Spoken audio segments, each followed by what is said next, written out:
बिस्मिल्लाहिर्रहमानिर्रहीम। दोस्तों, अरशद लोधी कम दियाँ गल्लां नाल हाज़िर खिदमत है। की हाल जे? ठीक ठाक हो? खरीयत नाल हो? वल हो?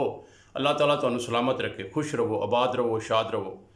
लो अज एक बड़ी मुनफरद प्यो पुत्र की छोटी जी कहानी जिन्होंने सुन के हर अखां आंसू आ जाएंगे अखां दे विच, और तुसी कहोगे यार वाकई ही ये हकीकत दे तो पर्दा चुकया गया।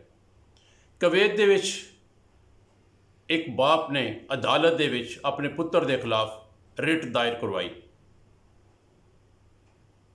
जिहदा मौकफ यह सी कि मेरा बेटा मैनू खर्चा नहीं देंदा।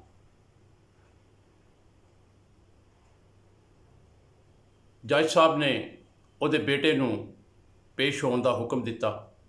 जिस वेले उहदा बेटा पेश होया, मुलाकात हुई प्यो पुत्र की, केस ओपन होया तो केस च लिखिया सी कि जनाब मैं एक साहब जायदाद इंसान हाँ, अल्लाह पाक दा दिता है, मेरे को सब कुछ है, मैनू अपने बच्चे की कमाई की कोई ज़रूरत नहीं, मेरे को जिंदगी दे विच कमाया आया बहुत सारा सरमाया मौजूद है, सिर्फ मैं चाहना कि मेरा बेटा मैनू एक दिनार जिहड़ा है वो महीने का खर्चा दे करे।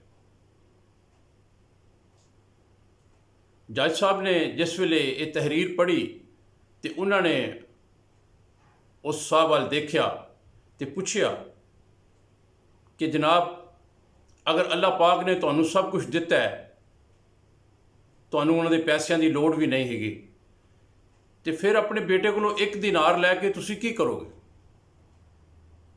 तो उस बाप ने अपनी अखां चाहे आंसू पूंझदे होया कहा कि जनाब मैनू ये पैसों की लोड़ तो नहीं हैगी, लेकिन मैं चाहना कि ये एक दिनार जिहड़ा इन्हें मैनू देना है, इनू पाबंद किया जाए कि ये वो एक दिनार बजाते खुद मेरे को पेश होकर तो मैनू दवे करे, ताकि मैं इसदा चेहरा देख लवां करा।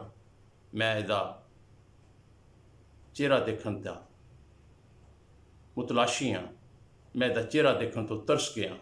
एक कई महीने मैनू अपना चेहरा नहीं दिखाता, इस वास्ते मैनू अदालत की कुंडी खड़कानी पई कि ये बंदा 1 रुपया देने वास्ते मैनू कोल आएगा तो मैं इसदा चेहरा देख लाँगा, क्योंकि मैनू पैसों की तो लोड़ नहीं हैगी, मैनू सिर्फ अपने बच्चे को देखने का शौक है, मैं जो देख लवांगा तो मेरा दिल खुश हो जाएगा। तो दोस्तों, गल समझ आई होए कि माँ बाप औलाद को कुछ नहीं जे चाहते, सिर्फ उन्हों का प्यार मुहब्बत तो उन्होंने चेहरा तो उन्होंने खलूस देखना चाहता है। अपने माँ बाप की खिदमत करया करो, तो जिस वेले फौत हो गए फिर तुसी तरसोगे, लेकिन तुसी उन्हों का दीदार नहीं कर सकोगे। गल पसंद आई होए लाइक कर दियो, शेयर कर दियो, सबसक्राइब करके चैनल शामिल हो जाओ। बशर्ते ज़िंदगी अगली वीडियो फिर मुलाकात करांगा। अल्लाह हाफिज़।